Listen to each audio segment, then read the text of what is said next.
CPIM നേതാവ് AK ബാലന്റെ ജമാഅത്തെ ഇസ്ലാമി വിവാദ പരാമർശത്തിൽ രാഷ്ട്രീയ വിവാദം കനക്കുന്നു. പ്രസ്താവന വർഗീയ കലാപം ഉണ്ടാക്കാനാണെന്നും BJPയുടെ അതേ ഭാഷയിലാണെന്നും ആഞ്ഞടിച്ച് UDF നേതാക്കൾ രംഗത്തുവന്നു. UDF അധികാരത്തിലെത്തിയാൽ ജമാഅത്തെ ഇസ്ലാമി ആഭ്യന്തരം കൈകാര്യം ചെയ്യുമെന്നും പല മാറാടുകൾ ആവർത്തിക്കുമെന്നുമായിരുന്നു AK ബാലൻ ഇന്നലെ നടത്തിയ വിവാദ പരാമർശം. പ്രസ്താവനയിൽ മാപ്പ് പറയണമെന്നാവശ്യപ്പെട്ട് ജമാഅത്തെ ഇസ്ലാമി AK ബാലന് വക്കീൽ നോട്ടീസ് അയച്ചു.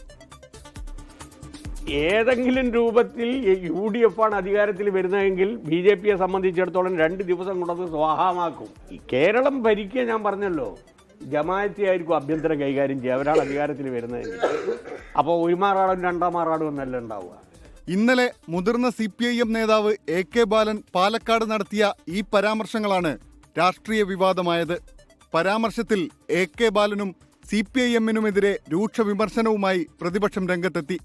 പ്രസ്താവന വർഗീയ കലാപമുണ്ടാക്കാനെന്നും സംഘപരിവാർ പ്രചരണത്തിന്റെ ഭാഗമെന്നും VD സതീശൻ. ഇത് മനഃപൂർവ്വമായി ഒരു വർഗീയത ഉണ്ടാക്കുന്നതിന് വേണ്ടി UDF അധികാരത്തിൽ വന്നാൽ ജമാഅത്ത് ഇസ്ലാമിയായിരിക്കും ആഭ്യന്തരം ഭരിക്കുന്നത് എന്നത് വർഗീയ വിഭജനം ഉണ്ടാക്കാൻ വേണ്ടി സംഘപരിവാറിന്റെ അതേ ശൈലിയിൽ CPM ചെലുത്തുന്ന പരിപാടിയാണ്.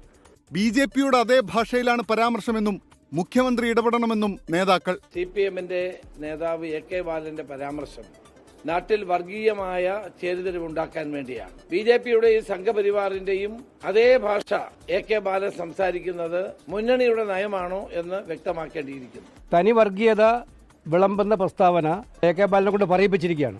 ഈ നാട്ടിലെ ജനങ്ങളുടെ ഇടയിലേക്ക് വർഗീയത വിളമ്പുന്ന രീതിയിലേക്ക് അവർ പ്രചരിപ്പിച്ചിരിക്കുന്നത്.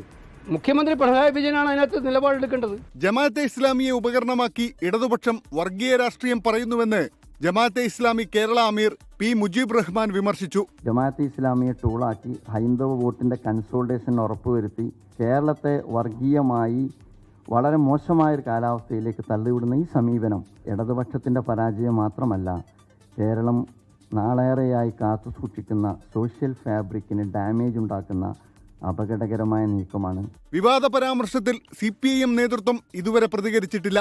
24 തിരുവനന്തപുരം. ലോകത്തെവിടെയായാലും ഏത് സമയത്തും 24 വാർത്തകളും ഓഗ്മെന്റഡ് റിയാലിറ്റി പാക്കേജുകളും എക്സ്പ്ലെയിനറുകളും വിശദമായി കാണാൻ ഞങ്ങളുടെ YouTube ചാനൽ നിങ്ങൾക്ക് സബ്സ്ക്രൈബ് ചെയ്യാം.